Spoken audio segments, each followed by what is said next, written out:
जी, हमारी जो है पिछली कक्षा में 42 सूत्रों तक हमारा हो गया था। ये पूरा क्रम है। तो 42वें नंबर की जो कारिका थी वह थी 42 से पहले की जो कारिका थी वो सूक्ष्म शरीरों की थी। सूक्ष्म शरीर के विषयों में पूरा वर्णन था, है ना। इनका सूक्ष्म शरीर का स्वरूप, इनका आश्रय, ये कथन हुआ था। सृष्टि के आदि काल से पर्यंत प्रलय काल तक, आदि काल से लेकर के प्रलय काल पर्यंत तक स्थित रहने वाला सूक्ष्म शरीर है। ये सभी कथन पूर्व में हो गए थे।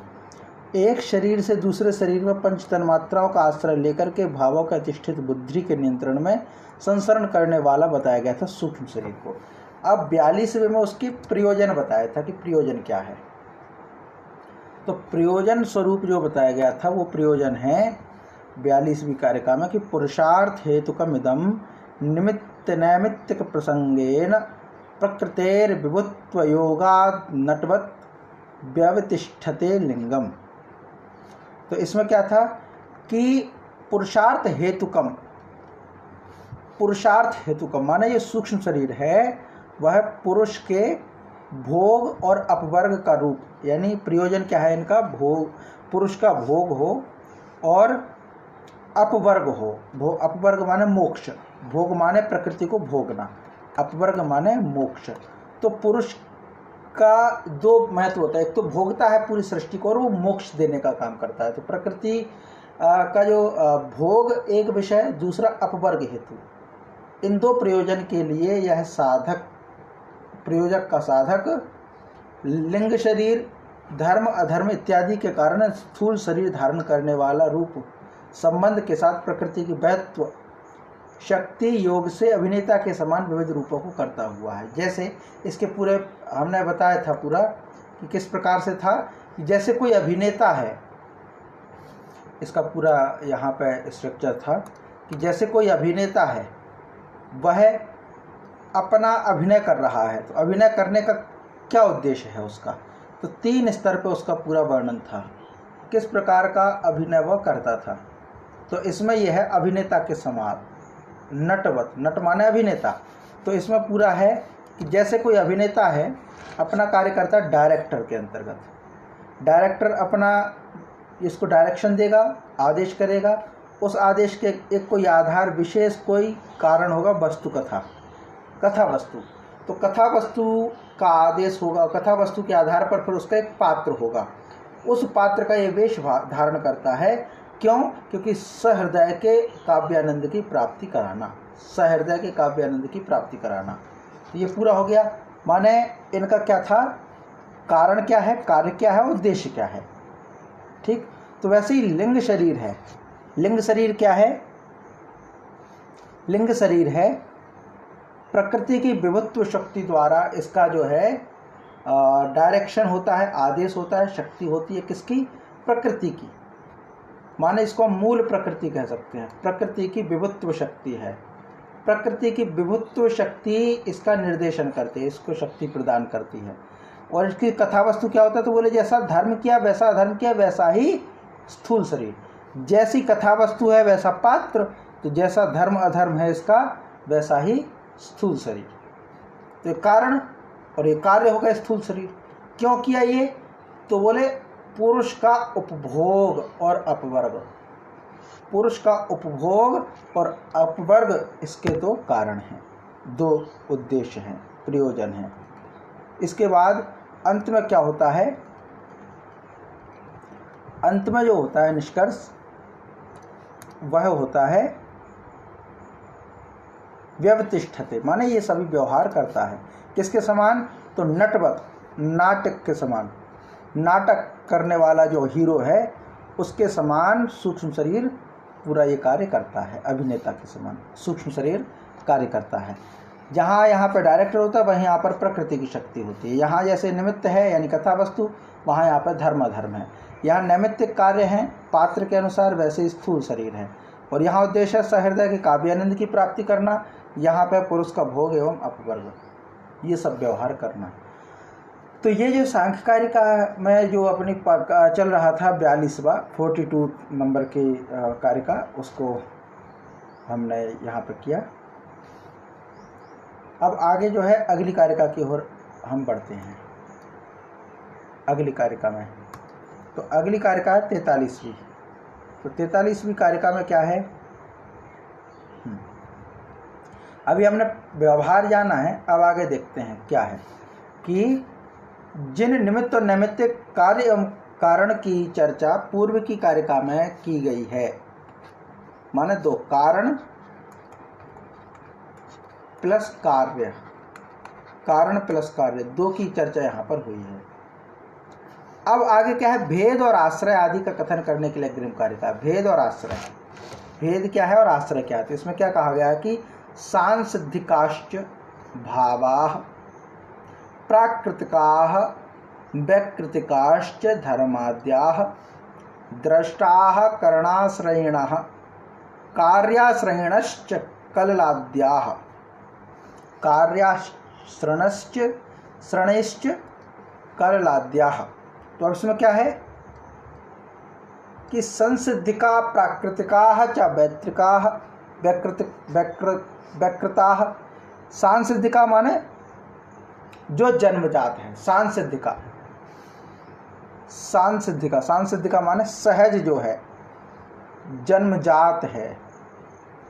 तो सांसिद्धिका, सांसिद्धिका, इसको एक शब्द है सहज। सहज का मतलब क्या है, सहज, सहज हम बोलते हैं ना कि ये चीज़ तो सहज है। सहज का मतलब क्या है, सह मतलब साथ में, तो किसके साथ है, जा, जा माने जन्म। तो जो चीज़ जन्म के साथ है, जन्म के साथ ही है, वह सहज है, उसको हम कहेंगे सहज। और यहाँ पे इस कारिका में शब्द प्रयोग किया गया है सांसिद्धिका। सिद्धिका, सांसिद्धिका माने जन्म से ही जो साथ में है। हाँ, जा माने जन्म। जैसे हम एक कहते हैं ना पंकज, पंकज, पंक माने तो होता कीचड़, और जा माने जन्मा। जैसे नीरज, तो नीर माने पानी और जा माने जन्मा, पानी में जो जन्म है वो नीरज। जलज, तो जा का मतलब है जन्मा। सह माने साथ में, जा माने जन्मा। हाँ, पंकज माने कीचड़ में जन्मा। कीचड़ माने पंक और जा माने जन्मा। जलज, नीरज, ये सभी कमल के पर्यायवाची हैं, क्योंकि उत्पन्न हुए है ना। जैसे एक शब्द आपने सुना होगा स्वेदज, स्वेदज, स्वेदज का मतलब स्वेद से जन्मा। अंडज, अंडज अंडे से जन्मा। उद्भिज, फाड़ करके जन्म लेने वाला, इस प्रकार से। जरायुज, हाँ जरायुज, जरायु से जो जन्मा हो वो जरायुज। तो जा का मतलब है जन्मा, कहने का मतलब है, जा का मतलब है जन्मा। तो यहाँ पे जो सहज शब्द है, तो सह का मतलब साथ में, और जा माने जन्मा। जो जन्म के साथ ही जन्मा हो वो सहज है। कहते ना कि अरे इसको तो संगीत का ज्ञान तो सहज प्राप्त हो गया। सहज प्राप्त होना का मतलब क्या है, जन्म से ही प्राप्त हो गया, जन्म के साथ ही प्राप्त हो गया, ये है। तो एक तो ये हो गया सांसिद्धिका, सांसिद्धिका माने जन्मजात, जन्म से ही उत्पन्न। और प्राकृतिकाः, प्राकृतिकाः माने स्वाभाविक, जो प्रकृति का है, स्वाभाविक जो स्वभाव है वो स्वाभाविक है, स्वभाव के अनुसार। स्व माने स्वयं का, भाव माने उसका अपना गुण, वही तो है भाव, भाव माने गुण, जिनको हम बुद्धि के गुण कह रहे हैं, धर्म आद्या है ना, धर्म आदि जो है, धर्म अधर्म आदि जो हैं, तो भाव ही तो हैं, वो किसके हैं, बुद्धि के हैं। तो यहाँ क्या स्वभाव मतलब क्या है, स्वभाव।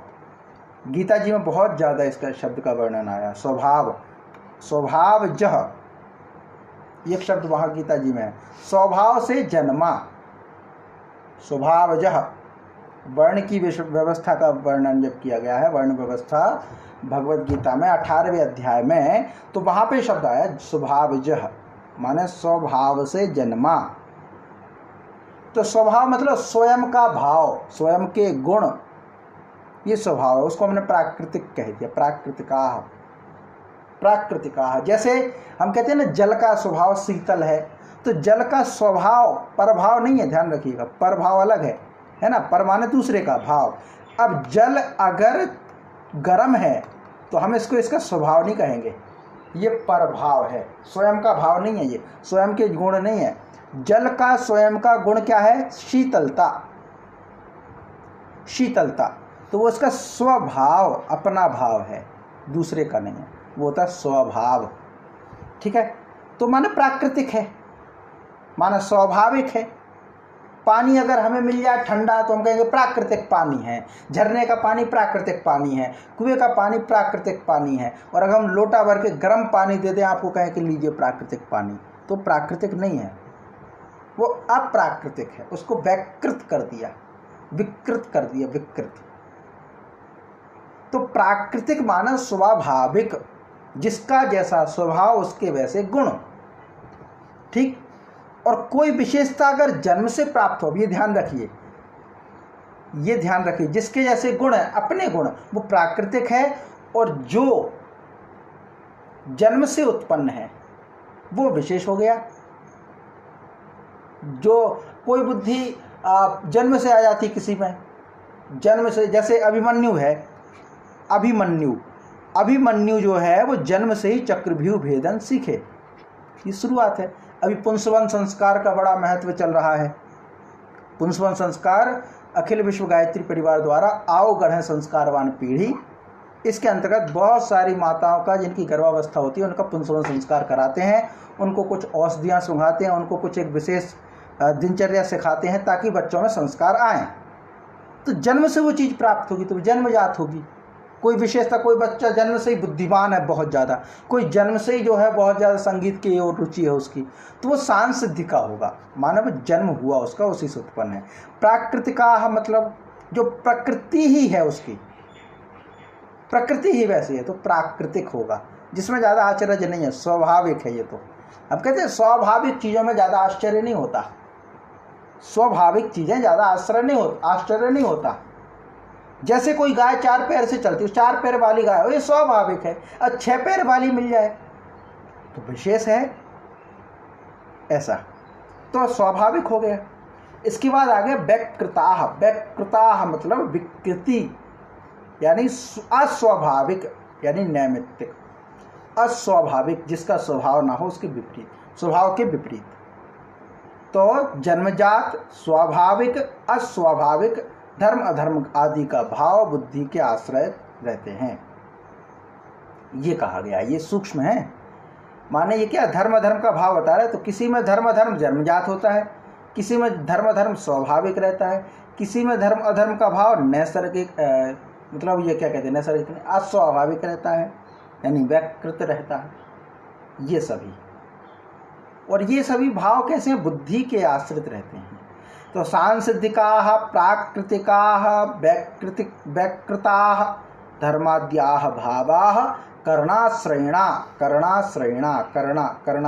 मतलब कर्ण के आश्रित, यानी कर्ण क्या है, बुद्धि पर आश्रित, भवन्ति माने होते हैं। तो धर्म अधर्म जो है वो जन्म से भी होते हैं, प्राकृतिक होते हैं और व्यकृत होते हैं। 3 स्थिति इसमें बताई गई हैं। जन्मजात जन्म से, स्वाभाविक माने स्वभाव से, अस्वाभाविक माने जो बाद में बदल जाए। जैसे जन्मजात जो जिसका जो गुण है, जन्मजात जन्म से ही है, वो जन्मजात गुण आ गए धर्म अधर्म वाले। स्वाभाविक जिसका स्वभाव ही है, वैसा स्वभाव ही है। जैसे दुर्योधन से पूछें कि भाई तुम ये क्यों करते हो, पाप अधर्म क्यों करते हो, तो वो जो दुर्योधन है उससे पूछते क्या तुम धर्म नहीं जानते, क्या होता है अधर्म नहीं जानते, तो कहता है कि जानामि धर्मम न च मे प्रवृत्ति, जानता हूँ कि धर्म क्या है लेकिन मेरी प्रवृत्ति नहीं है धर्म करने में। जानामि धर्मम न च मे प्रवृत्ति, और फिर कहता है जानामि अधर्मम न च मे निवृत्ति, मैं जानता हूँ कि अधर्म क्या है लेकिन मेरी निवृत्ति नहीं है, माने उस धर्म से मैं छूट नहीं पाता हूँ। ये जो है दुर्योधन की बात है। और फिर आगे कहता है कि ऐसा लगता है कि मुझे कोई देव प्रेरित कर रहा है कार्य करने के लिए, तो धर्म से मैं पालन नहीं कर पाता हूँ, अधर्म को मैं छोड़ नहीं पाता हूँ, ये है। लेकिन अस्वाभाविक मतलब स्वभाव नहीं था, अचानक से बदल जाए स्वभाव तो अस्वाभाविक है।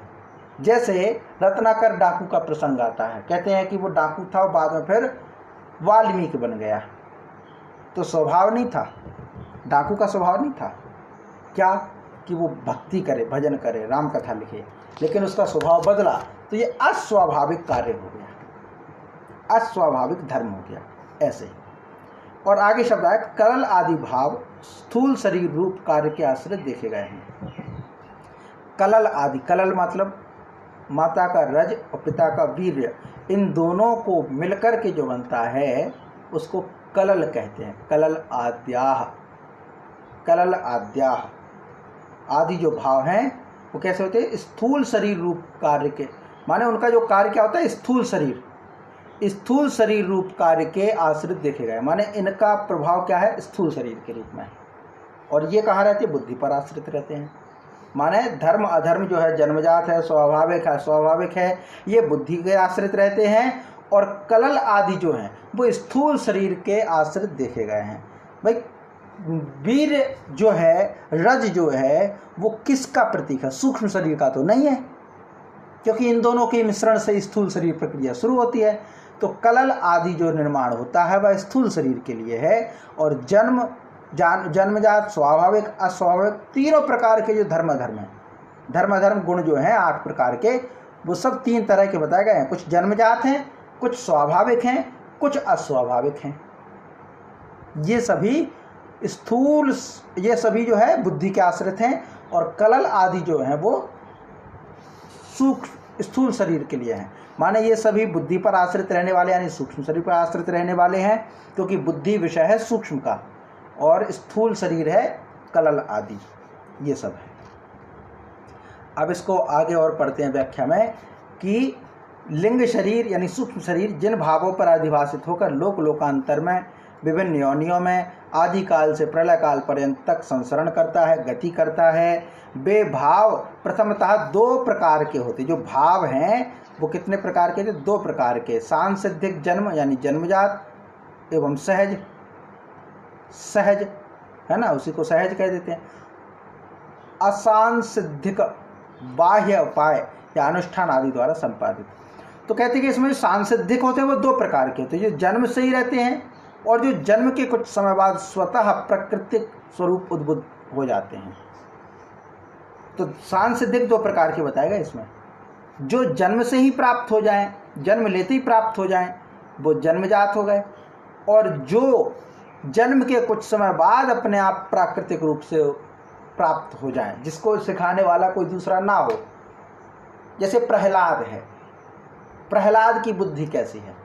कुछ चीज़ें तो प्रहलाद धर्म आदि जन्म से लेकर के आया, और फिर कुछ स्वाभाविक रूप से उत्पन्न हो गई, प्राकृतिक रूप से उत्पन्न हो गई। तो प्रथम को सांसिद्धिक, दूसरे को प्राकृतिक कहा गया है। तो अब इसमें उदाहरण दिए गए हैं कि ब्रह्मा के सनक, सनंदन, सनातन और सनत कुमार आदि 4 पुत्रों को पूर्व जन्म में किए गए कर्मों के आधार पर 16 वर्ष की अवस्था में ही धर्म, ज्ञान, वैराग्य, ऐश्वर्य आदि इन सात्विक भावों की प्राप्ति हो गई थी। यद्यपि इनके पूर्व जन्म में कर्म प्रमुख कारण थे, इनके पूर्व जन्म के कर्म प्रमुख कारण थे, किंतु जन्म से सिद्धि न हो पाने के कारण इन्हें प्राकृतिक कहा गया, सांसिद्धिक नहीं, क्योंकि इनके उद्भुत होने में प्राकृतिक स्वरूप के कुछ काल की अपेक्षा रही। माने इनको कुछ समय लगा, है ना। इसको क्या कहा इन्होंने कि देखिए,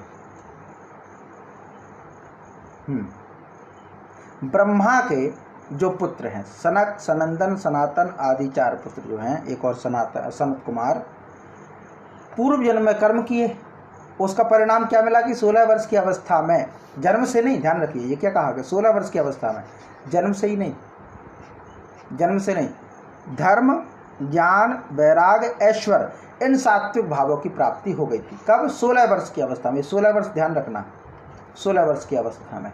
अच्छा, एक अष्टावक्र की कहानी प्राप्त होती है। अष्टावक्र अष्टावक्र। अष्टावक्र क्या है? तो ऐसा कहते हैं कि आचार्य कहोड़ एक ऋषि थे, कहोड़ ऋषि। कहोड़ ऋषि की पत्नी गर्भवती थी। तो कहोड़ ऋषि वैदिक पारायण कर रहे थे, वेदों का पारायण कर रहे थे। तो आवाज आती है कि वेदों में ज्ञान नहीं है।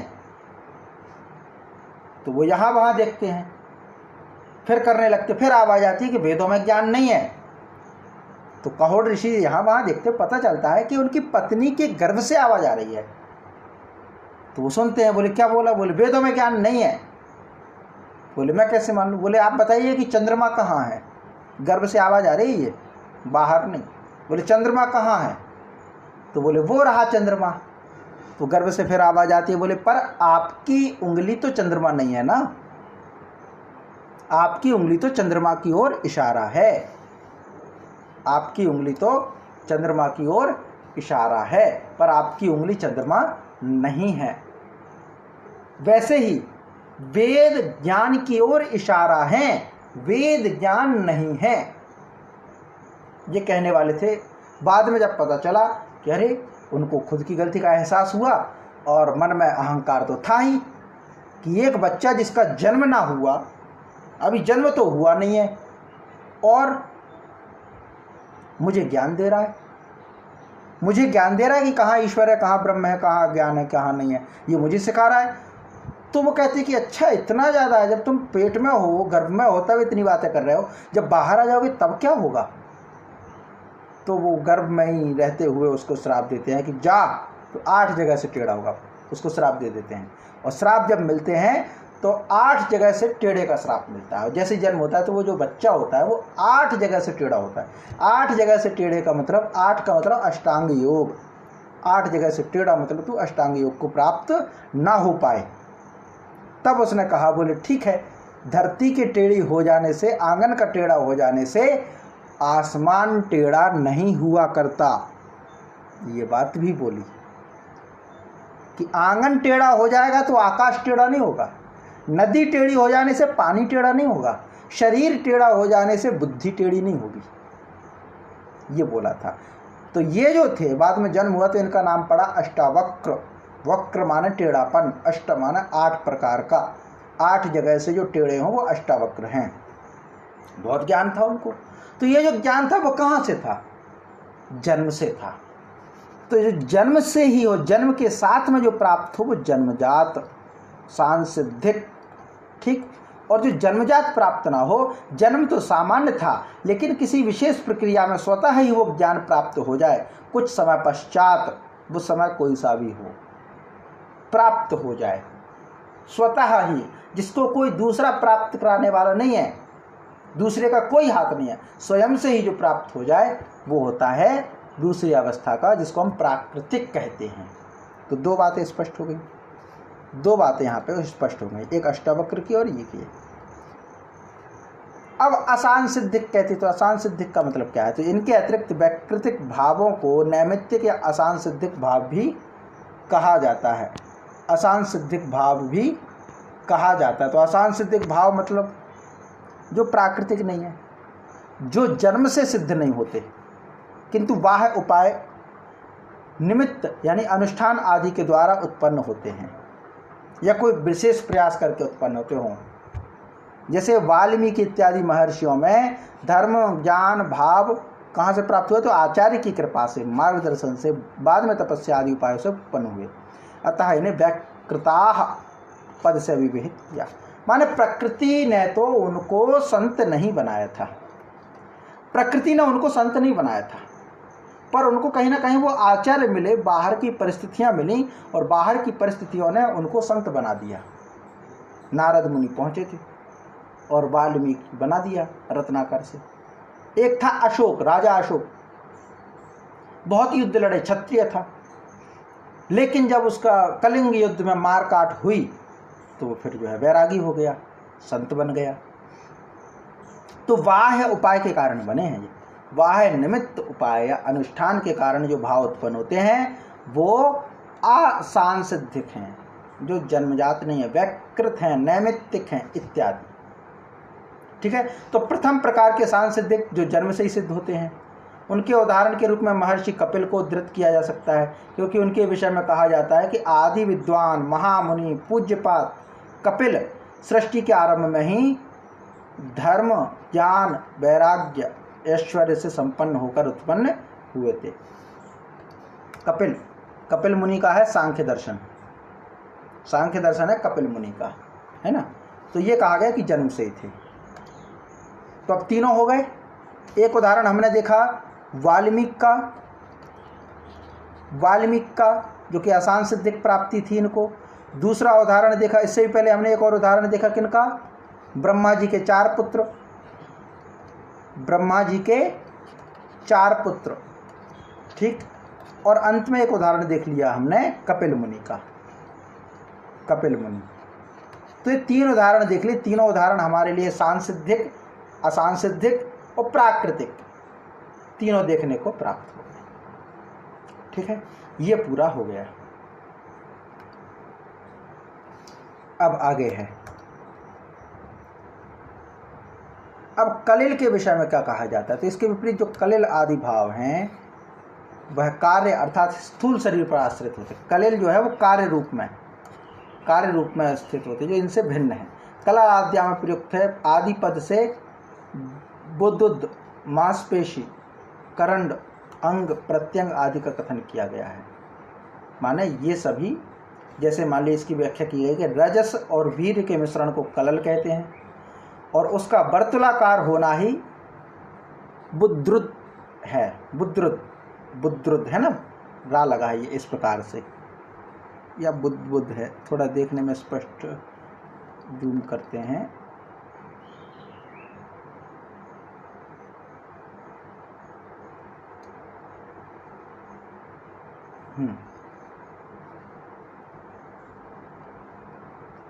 ये जो है बुद्ध कहा है शायद, ये बुद्ध इस प्रकार से,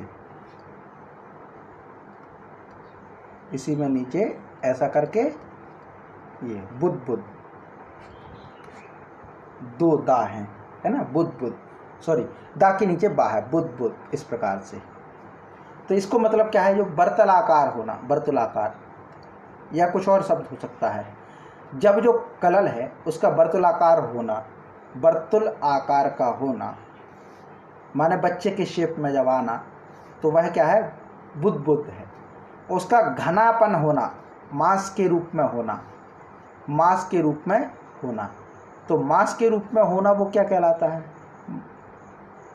घनीभाव मांस, और मांस का कोश बन जाना तो पेशी, और उससे भी कठोर होना करंड कहलाता है। सिर पैर हाथ इत्यादि अंग और उंगलियों को प्रत्यंग की संज्ञा दी गई है। इस प्रकार संपूर्ण समूह को अंग प्रत्यंगों का व्यूह कहते हैं। ये पूरी प्रक्रिया है अलग अलग। माने बुद्ध क्या है, कलल क्या है, मांस किसको कहते हैं, पेशी क्या है, करंड क्या है, और अंग किसको कहते हैं, प्रत्यंग किसको कहते हैं। ये पूरा मिला करके अंग प्रत्यंगों का व्यूह इसको कहते हैं।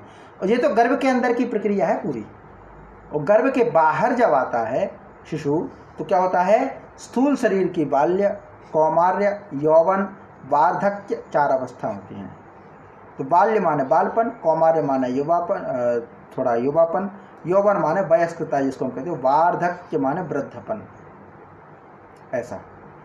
तो यहाँ पे क्या है, जब तक बालक स्पष्ट रूप से शब्दों का उच्चारण करने में समर्थ नहीं हो जाता तब तक की बाल्यावस्था है। किंतु कुछ विद्वानों का मत 16 वर्ष तक की आयु को बाल्यावस्था कहा गया है। कुछ कहते हैं कि जब तक शब्दों का उच्चारण स्पष्ट न करने लगे बच्चा, तब तक वो बाल्यावस्था में है। लेकिन कुछ कहते हैं कि 16 वर्ष की अवस्था तक बाल्यावस्था कहते हैं। अब बालक कई बार ऐसे होते हैं, उनके लिए परिभाषा फिर बदलनी पड़ेगी कि भाई जो तोतलापन रहता है उनका, ठीक से स्पष्ट करते ही नहीं, उनके कंठ में कोई दिक्कत हो, तालु में कोई दिक्कत हो, वो तुतला कर ही स्पष्ट उच्चारण ना कर पाए, तुतला करके ही बोलें, तो उसको क्या हम जिंदगी भर बाल्यावस्था ही मानेंगे, क्योंकि शब्दों का उच्चारण ही देखा जाए। तो इन्होंने एक सामान्य लक्षण दिया कि जब तक जिस अवस्था तक सामान्य रूप से जिस अवस्था तक बच्चे शुद्ध उच्चारण करना नहीं सीखते हैं, तब तक की अवस्था को बाल्यावस्था कहते हैं। फिर आगे कहा गया है कि कुछ ने इसको 16 वर्ष का। फिर दूसरा क्या है, तो इसको कह दिया आषोडशात भवेद बालः, 16 वर्ष तक का जो है वो उसको बाल कहा जाए, बालक। फिर कहते हैं दाढ़ी मूछ आने तक की अवस्था कौमार्य कहते हैं। और फिर 70 वर्ष की अवस्था से पूर्व का जो समय है उसको हम यौवन कहते हैं, उसको इन्होंने कहा यौवन। कौमार्य के बीच की अवस्था, 75 और कौमार्य के बीच की अवस्था को यौवन अवस्था कहते हैं। और 70 के बाद की अवस्था वृद्धावस्था, वृद्धस्तु सप्तेतरूर्ध्वम, सप्तेतत् ऊर्ध्वम, सप्ततेह ऊर्ध्वम, सप्ततेह ऊर्ध्वम, ऊर्ध्वम माने ऊपर का, 70 के ऊपर जो है वो वृद्ध है, 70 के ऊपर की आयु। तो इस प्रकार धर्म अधर्म आदि सांसिधिक प्राकृतिक वैकृत भाव करण अर्थात बुद्धि पर, कार्य अर्थात कलल आदि विभिन्न अवस्था वाले स्थूल शरीर पर आश्रित रहते हैं। अब इनका पूरा भावों का प्रभाव दिखाया गया है। कैसा है इसको जरा हम देखते हैं। देखिए भाव है तो वो कैसा, एक तो शारीरिक है यानी कि भौतिक है, और एक बौद्धिक है। भौतिक यहाँ पढ़ेंगे, बौद्धिक यहाँ पढ़ रहे हैं। तो बौद्धिक में सात्विक और तामसिक। सात्विक की उत्पत्ति है धर्म, ज्ञान, वैराग, ऐश्वर्य, ये सभी है सात्विक। और अधर्म, अज्ञान, राग, अनैश्वर, ये होता है तामसिक। अब यही सभी 3 प्रकार के, जब ये जन्म से प्राप्त हो तो सांसिधिक हो गया कपिल आदि जैसा, और जब ये प्राकृतिक रूप से अपने आप उत्पन्न हो जाए कुछ समय बाद तो वो होते हैं पूर्व जन्म द्वारा यानी प्राकृतिक, जैसे सनक, सनातन, आसुरी, वाल्मीकि इत्यादि। वाल्मीकि नहीं आएंगे, सॉरी, वाल्मीकि यहाँ आएंगे आदि, वाल्मीकि। तो वैकृतिक मतलब विकृति से किसी के द्वारा प्रेरित करके वो बाह्य उपायों से संपादित हों तो वो वैकृत हैं, वैकृतिक हैं, जैसे वाल्मीकि हैं, अशोक है, ऐसे। ये तो हो गया बौद्धिक। और शारीरिक भौतिक क्या हुआ, तो गर्भ के बाहर और गर्भ के भीतर का पूरा ये है ना। तो जैसे गर्भ में क्या हो रहा है, बुद्धि पर आश्रित क्या है, तो कहते हैं कि कलल बुद्ध, हाँ यही बुद्ध, मांस, पेशी, करंड, अंग, प्रत्यंग, व्यूह, ये सभी क्या है गर्भ में है। और बाल्य, कौमार्य, यौवन, वृद्धपन, ये सभी है गर्भ के बाहर। ये पूरा सब कुछ है, ऊपर बुद्धि का पूरा है ना। तो कार्य के आधार पर शरीर पर आश्रित है ये पूरा, ठीक। तो ये पूरा हमारे कार्य का पूर्ण होती है, जिसमें हमने पढ़ा था कि सांसिधिकाश्च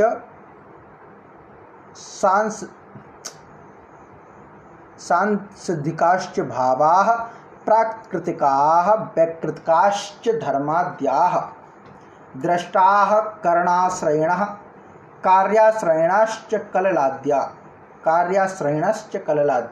सांसिधिकाश्च भावाः प्राकृतिका वैकृतिकाश्च धर्माद्याः द्रष्टाः करणाश्रयणः कार्याश्रयणश्च कललाद्याः। जी इसका पाठ कीजिए।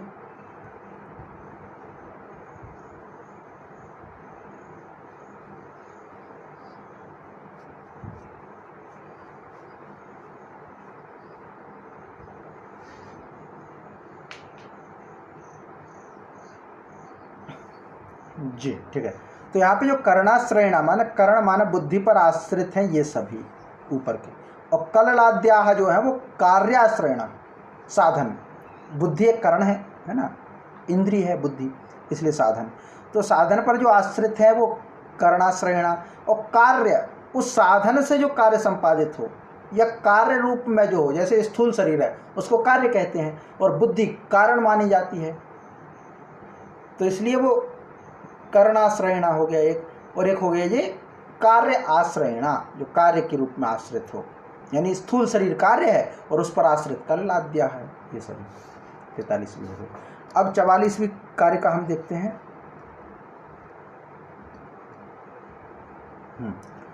अब हमने क्या देखा, देखिए तो पूर्व में हमने भावों का विस्तृत प्रकार देखा, उनके आश्रय कथन देखे। अब किस निमित्त रूप कारण अर्थात भाव द्वारा क्या नैमित्तिक अर्थात कार्य संपन्न किया जाता है। ये निमित्त रूप कारण क्या है और नैमित्तिक कार्य क्या है, किस निमित्त के द्वारा क्या नैमित्तिक कार्य होता है, माने किस कारण के द्वारा क्या कार्य संपन्न होता है, वो हम समझेंगे। तो अब क्या कहते हैं कि धर्मेण गमनम मूर्ध्वम गमनम अधस्तात् भवित्य धर्मेण ज्ञानेन चापवर्गो विपर्यादिश्यते बंधः। ये पूरा इसमें कहा गया है सभी कार्यक्रमों में। माने धर्मेण गमनम ऊर्ध्वम, धर्मेण माने धर्म के द्वारा, गमनम माने गति होती है, ऊर्ध्वम माने ऊपर के लोकों में। अगर आपका धर्म होगा तो आपकी गति ऊर्ध्व लोकों में रहेगी। और गमनम अधस्ताद भवत्य धर्मेण, भवत्य धर्मेण यण, कौन सी संधि होगी यहाँ पे, यण संधि। यण संधि में हो गया भवति अधर्मेण, हाँ अधर्मेण भवति अधस्ताद गमनम, नीचे की ओर जो गति होती है वो अधर्म के द्वारा होती है ना। तो माने धर्म के कारण ऊपर की गति, अधर्म के कारण नीचे की गति होती है। फिर कहते हैं ज्ञानेन चाप वर्गो, अपवर्ग किसके द्वारा होता है, ज्ञानेन, ज्ञान के द्वारा मोक्ष प्राप्त होता है, हाँ कैवल्य या मुक्ति या फिर अपवर्ग, ये ज्ञान से। और विपर्यादिश्यते बंधः, विपर्याद माने अज्ञान, अज्ञानता से बंधन होता है, ये गति है। माने कारण अगर धर्म है तो गति ऊर्ध्वलोक की है, वो कार्य हो गया। माने निमित्त रूप अगर धर्म है तो नैमित्तिक होगा ऊर्ध्वलोक की गति, और कारण अगर अधर्म है तो गति होगी अधस्ताद माने नीचे की। कारण अगर ज्ञान है तो कार्य होगा अपवर्ग, कारण अगर विपर्यात है तो कार्य होगा बंध।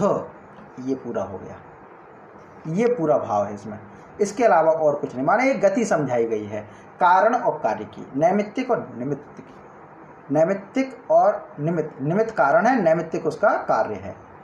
तो ये पूरी प्रक्रिया इसमें समझाए। अब ऊर्ध्वलोक वगैरह पूरा विस्तार से वर्णन किया गया है। धर्म किसको कहा गया, तो धर्म के भी आगे आगे के लक्षण सब हो जाएंगे, वो विस्तार से है। तो इसमें व्याख्या क्या की गई कि बुद्धि के जिन धर्म अधर्म आदि भावों का पूर्व कथन किया गया, और मैं 4 भावों धर्म अधर्म ज्ञान अज्ञान के द्वारा किस फल की प्राप्ति होती है इसका कथन ग्रंथकार करते हैं। तो धर्म द्वारा ऊर्ध्ववादी लोग, तो धर्म से अभिप्राय क्या है, तो सांख्य और योग, तो कि योग क्या मानता है धर्म को, तो यम नियम आदि अष्टांग योग, अभ्युदय और निश्रेयस के साधक यज्ञ दान आदि अनुष्ठान सभी श्रेष्ठ कर्म से है धर्म का अभिप्राय। माने यम का पालन करो, नियम ये जो अष्टांग योग है इसका पालन करो, अभ्युदय करो उन्नति, और निश्रेयस माने जो निस्वार्थ कार्य करें। तो इसका जो साधक होता है इन सब से अभ्युदय के लिए और निश्रेयस के लिए यज्ञ करना, दान करना आदि जो अनुष्ठान करता है, जितने भी श्रेष्ठ कर्म करता है, वो सभी कर्मों को धर्म कहते हैं।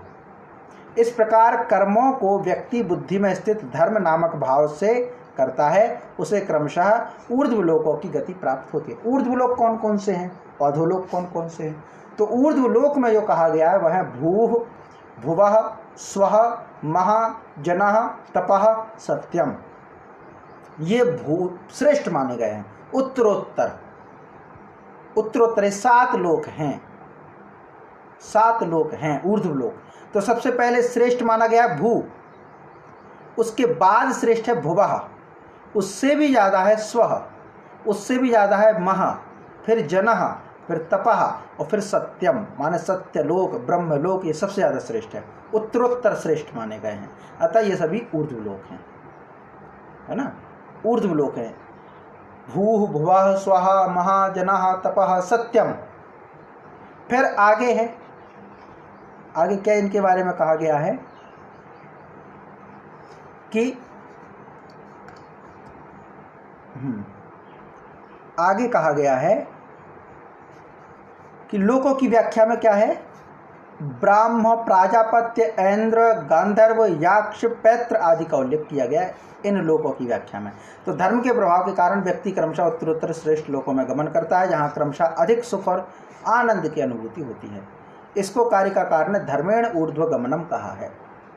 ये ऊर्ध्व लोक हैं, जितना अच्छा धर्म होगा उतने कैटेगरी का आपको प्राप्त हो। जैसे नेट का एग्ज़ाम होता है ना, आपके नंबर जैसे होंगे, एक लेवल पर आपको पीएचडी एडमिशन की अनुमति मिलती है, उससे ऊपर हो जाए तो आपको नेट असिस्टेंट प्रोफेसर की एलिजिबिलिटी मिलती है, और उससे भी ऊंचा अगर हो गया तो जेआरएफ मिलता है आपको। तो ये उत्तरोत्तर है, ऊर्ध्व लोक है। तो ऐसा मान लीजिए कि सत्यलोक माने जेआरएफ है, और यहाँ बीच में कोई महा और जनः तपः टाइप का वो नेट है, और भू भुवः मान लीजिए वो पीएचडी एडमिशन है। इस तरह का है, माने जो जितना ऊपर अच्छा करेगा उसको उतना अच्छे सुख की प्राप्ति होगी, आनंद की प्राप्ति होगी, दुख तो होगा ही नहीं। ये हो गया। अब अधोलोक कौन कौन से हैं? तो अधर्म अगर आ जाए, धर्म आ जाए तो ये, अधर्म आ जाए तो क्या हुआ? तो ऐसे व्यक्ति जो कार्य करता है उसे अधोलोक प्राप्त होते हैं। अधोलोक की संख्या 7 मानी गई। कौन से? अतल, वितल, सुतल, तला, रसातल, तलातल, महातल, पाताल।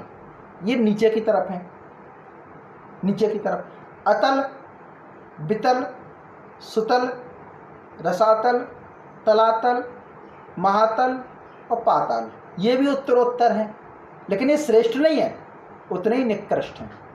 अतल थोड़ा कम खतरनाक, वितल थोड़ा और खतरनाक, सुतल थोड़ा और खतरनाक, रसातल थोड़ा और कष्टकारक, तलातल थोड़ा और कष्टकारक, महातल और सबसे खतरनाक तो पाताल। इसीलिए डराते हैं कि तुम्हें पाताल में भेज देंगे, पाताल में जाओगे भस्म हो जाओगे, नरक में जाओगे। तो पाताल मतलब क्या है? सबसे अधोलोक। तो 7 ऊर्ध्वलोक हैं और 7 अधोलोक हैं। तो अधर्म करोगे तो अधोलोक मिलेंगे, ज़्यादा अधर्म कर दिया, ज़्यादा अधर्म कर दिया तो बोले पाताल लोक में भेजो इसको। कुछ थोड़ा अच्छा तो कह देंगे चलो अतल लोक में भेज दो इसको, बीच के तो रसातल में भेज दो। इस तरह का पूरा वर्गीकरण है, ऊर्ध्वलोक अधोलोक। ये तो धर्म करेंगे तो ऊर्ध्वलोक की गति, अधर्म करेंगे तो निकृष्ट यानी अधम यानी नीचे के लोकों की प्राप्ति होगी। यहाँ पर अब यहाँ पर ऊर्ध्व और अधा का मतलब क्या है? तो ऊर्ध्व मतलब श्रेष्ठ, अधम मतलब निकृष्ट, इसके लिए प्रयुक्त हो, क्योंकि संपूर्ण ब्रह्मांड में कोई भी लोक ना ऊपर है और ना ही नीचे है। ये दर्शन ने थोड़ी हाँ, लेकिन यहाँ पर जो कहा गया है, ये जो बात कह रहे हैं वो बात थोड़ा इन्होंने वैज्ञानिक आधार पर की। माने उनका कहना ये है, वैज्ञानिक माने आज की परिभाषा में अगर हम कहें तो ये कहा गया है कि ऊर्ध्व का मतलब इनको क्या कहना था? कहते ऊर्ध्वलोक माने आप जो ब्रह्मलोक प्राप्त करोगे, ब्रह्मलोक या सत्यलोक। ब्रह्मलोक या सत्यलोक प्राप्त कब करोगे? जब आप धर्म करोगे, यानी श्रेष्ठ करोगे। तो श्रेष्ठ करोगे तो आपको श्रेष्ठ की प्राप्ति होगी।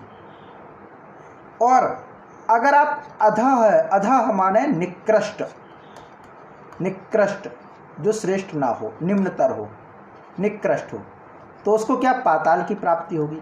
तो कहना यह है कि ऊर्ध्व का मतलब धर्म से, श्रेष्ठ से है, और अधः का मतलब है अधर्म से, निकृष्ट से है। तो श्रेष्ठ माने ऊर्ध्व, निकृष्टता माने अधः। क्योंकि 7 लोक मतलब 7 पृथ्वियाँ ऊपर की तरफ नहीं है, कोई लोक थोड़ी ना है, और नीचे कोई लोक नहीं है। ये तो अभी इसमें लिखा है, स्पष्ट लिखा है, ये देखिए इसमें स्पष्ट इन्होंने कहा है कि ये तो श्रेष्ठता का संबंध है। ये यहाँ जो प्रयुक्त ऊर्ध्व और अधः है वो क्रमशः श्रेष्ठ है और अधम माने निकृष्ट है, इसके लिए प्रयुक्त हुआ है। क्योंकि संपूर्ण ब्रह्मांड में कोई ऊपर लोक नहीं है, कोई नीचे लोक नहीं है। जैसे नरक और स्वर्ग की बात कहते हैं, स्वर्ग क्या है, नरक क्या है? नरक कहीं होता है, स्वर्ग होता है? तो बोले जो कुछ है वो सब इस धरती पर ही है। स्वर्ग उसको कह दिया जहाँ सुख हो वो स्वर्ग है, और जहाँ कष्ट हो वो नरक है। और अगर हमें कहना है कि बेटा चोरी मत करो वरना नरक में जाओगे, तो समझाना है तो कैसे कहेंगे? नरक में जाओगे। तो नरक माने क्या? बोले इससे खतरनाक। अब बच्चा सोचता है कि यहीं तो मुझे जो है चैन से जीने नहीं देते। नरक माने और कितना खतरनाक होता होगा, और कितना खतरनाक होता होगा।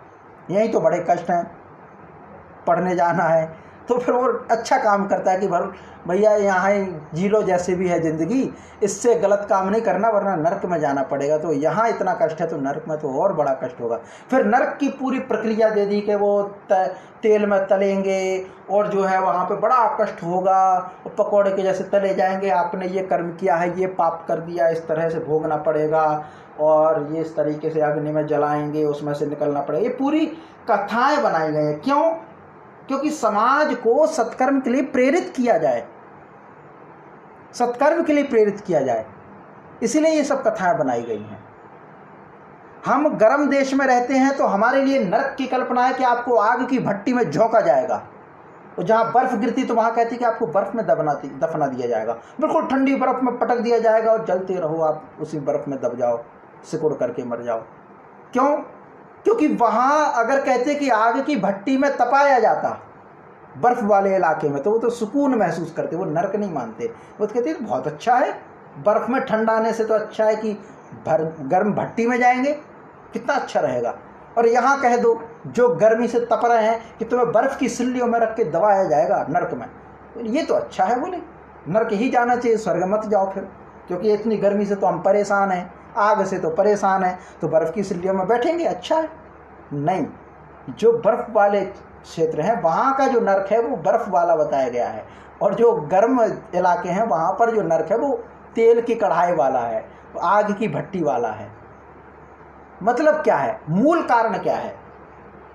हमारे यहाँ पे पुराणों में बहुत सारी कथाएं हैं जो इशारा करें, सांकेतिक कथाएं हैं, उपनिषदों में भी कुछ सांकेतिक कथाएं हैं। वो क्या कहना चाह रहे हैं? वो भाव सिखाना चाह रहे हैं कि ये कीजिए, ये मत कीजिए, क्योंकि ये करेंगे तो ऐसा होगा। अगर आपने सत्यनारायण की कथा सुनी हो या फिर अन्य जो व्रत कथाएं चलती हैं, हमने तो यहाँ सुने, यहाँ तो होती है, तो उस कथा का पूरा प्रसंग ये है कि आपको उस व्रत से जोड़ना।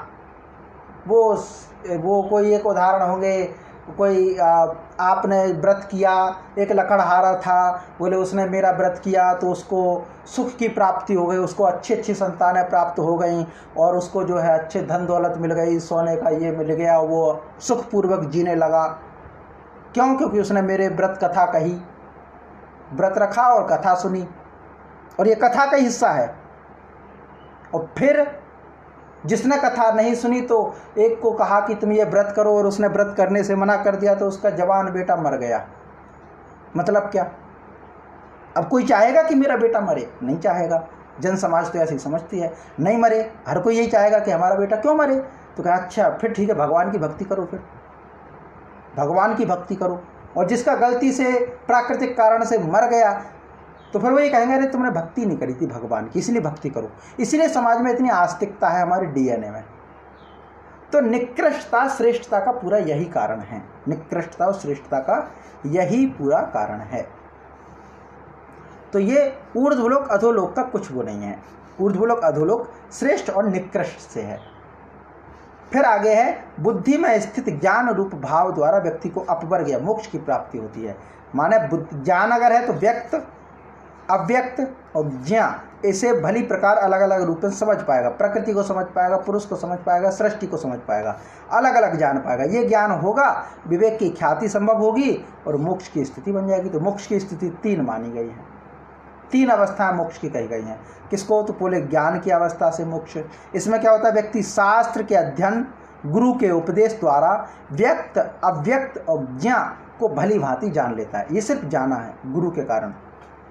शास्त्र पढ़ के, हमने सांख्यकारिका पढ़ ली तो हमें पता चल गया अरे ये तो संसार तो निस्सार है, पल पल में बदलने वाला है, इसलिए इससे आसक्ति मत रखो। भगवत गीता हमने सुन ली, पढ़ ली, भगवत गीता का अध्ययन कर लिया तो हम फिर निष्कर्म कर्म करने लगे, मोह खत्म हो गया। तो ज्ञान की अवस्था है। ठीक। दूसरी अवस्था क्या आती है? दूसरी अवस्था आती है विषयों के प्रति विराग, वैराग्य। तत्व ज्ञान जब हो जाता है हमें तो उसमें उसकी सांसारिक विषयों के प्रति राग की निवृत्ति हो जाती है, किंतु शरीर तब भी कार्य कर रहा होता है। जब तक कि उसके पूर्वकृत कर्मों के फल का क्षय नहीं हो जाता तब तक शरीर कार्य करेगा, लेकिन विषयों के प्रति विराग हो जाएगा, विराग हो जाएगा। महात्मा बुद्ध का विराग हो गया इस संसार के प्रति, लेकिन फिर भी शरीर रहा और वो भोगना ही पड़ेगा।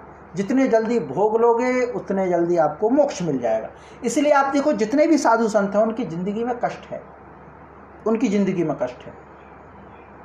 रामकृष्ण परमहंस ऐसा कहते हैं कि उनको कोढ़ था, बहुत कष्ट में जिंदगी बीती उनकी, बहुत कष्ट में। क्यों बीती है कष्ट में जिंदगी?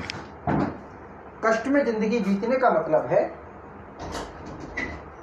कष्ट में जिंदगी बीतने का मतलब है उनके पूर्वकृत कर्मों का फल उनको मिला, बस इसीलिए वो जीवित थे। अगर उनके पूर्व के कर्मों के फल ना रहते तो उनको फिर जीवित रहने का कोई मतलब ही नहीं होता। एक प्रसंग आता है महाशय लाहिड़ी जी का।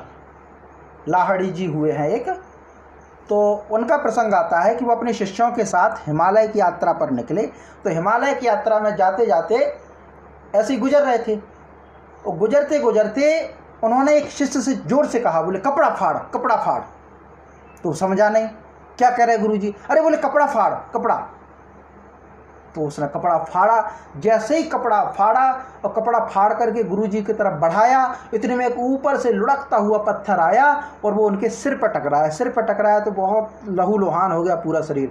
और गुरुजी कहते रख दे इसके ऊपर, बांध दे कपड़ा, बांध दे कपड़ा। जितने में उसने फाड़ने में देर की उतने में पत्थर लगा उनके सिर में आके, बोले बांध दे इसको। तो वो शिष्य थोड़ा आश्चर्य पड़ गया। उसने गुरुजी से पूछा, बोले गुरुजी जब आपको पता था, आप कपड़ा फाड़ने की कह रहे थे, तो आप स्वयं भी तो बच जाते। जब आपको पता था और इतना पता था कि पत्थर आने वाला, तो आप मुझे कपड़ा फाड़ने के लिए कह रहे हैं, आप स्वयं भी तो पैर पीछे कर लेते। तो बोले बेटा मुझे पता था कि आने वाला है, लेकिन ये कर्म था जो मुझे स्वीकार करना ही पड़ता। अगर मैं आज स्वीकार नहीं करता तो कल मुझे बहुत बड़े रूप में मुझे देखने को मिलता, इसीलिए मुझे आज इसको स्वीकार करना ही पड़ा। तो विषयों के प्रति वैराग्य तो है, लेकिन फिर भी पूर्वकृत कर्मों का फल क्षय नहीं होता, वो तो आपको भोगना ही पड़ेगा। इसके बाद तीसरी अवस्था है मोक्ष की अवस्था। मोक्ष की अवस्था क्या है? तो पूर्वकृत कर्मों का क्षय हो जाए, फिर शरीरपात हो जाए। शरीरपात माने शरीर नष्ट हो जाए। इसके बाद ज्ञानी का सूक्ष्म शरीर पुनः नूतन शरीर को धारण नहीं करता। क्यों? क्योंकि उनके पूर्व कर्म पूरे नष्ट हो गए। पूर्व कर्म नष्ट हो गए, शरीर नष्ट हो गया, तो ज्ञानी का फिर सूक्ष्म शरीर जो है, जीवात्मा जो है, वो पुनः नया शरीर धारण नहीं करता। उसे ही मोक्ष कहा गया है। दूसरे शब्दों में संसरण नहीं करता, अपितु अपने मूल कारण प्रकृति में लय को प्राप्त हो जाता है।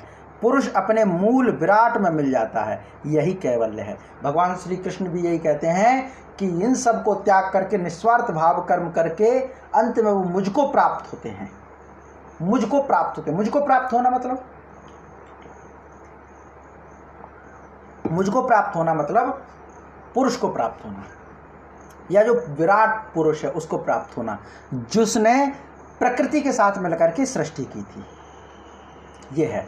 तो पहले दो जो अवस्था है वो जीवन मुक्त की, और तीसरी अवस्था विदेह कही गई है।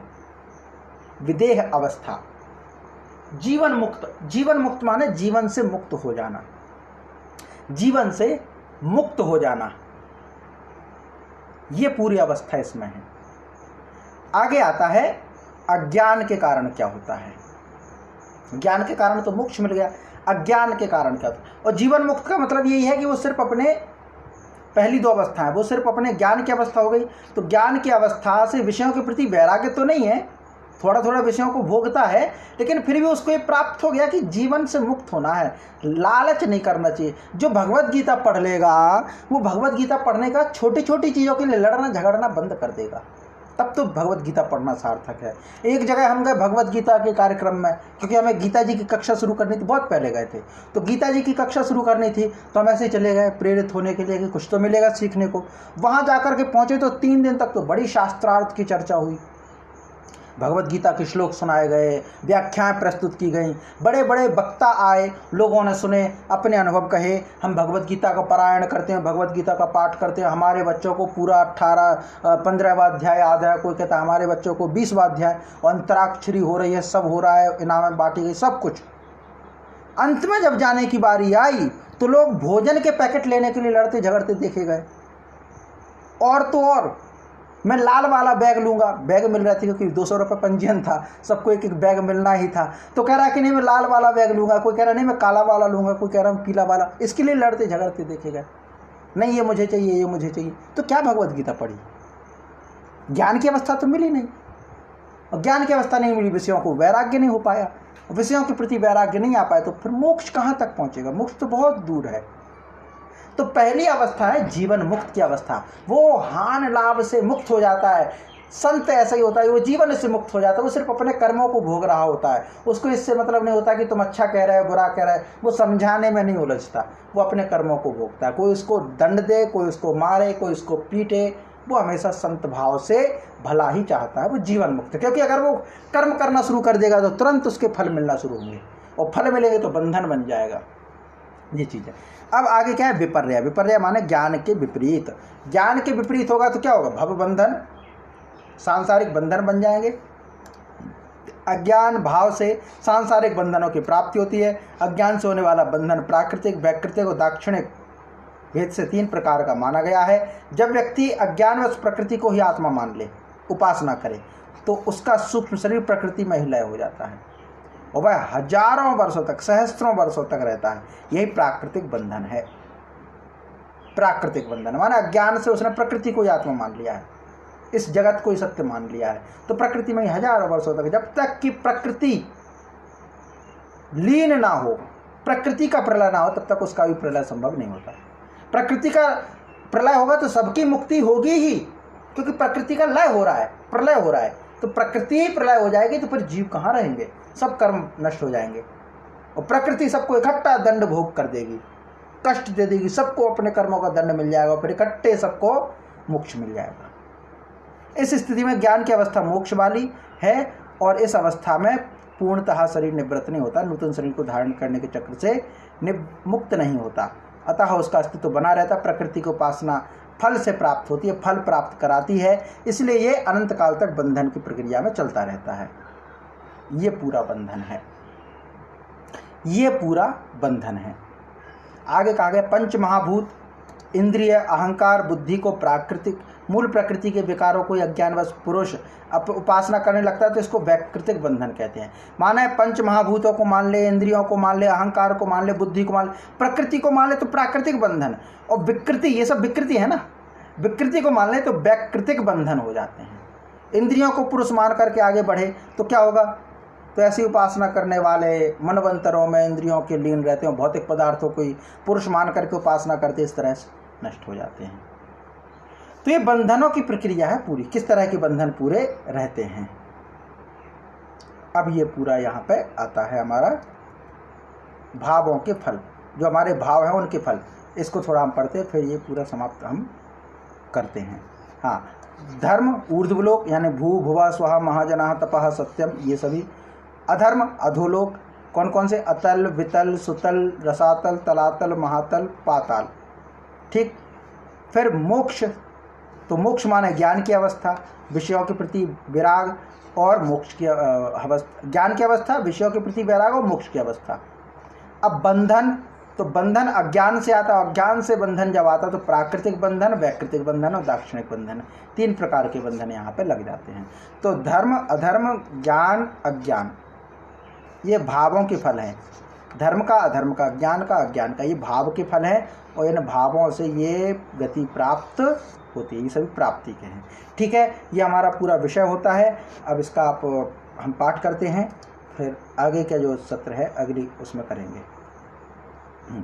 धर्मेण गमनम ऊर्ध्वम, धर्मेण गमनम ऊर्ध्वम, गमनाधस्ताद भवत्यधर्मेण, ज्ञानेन चाप वर्गो विपर्यादिश्यते बंध। जी, इसका पाठ कीजिए।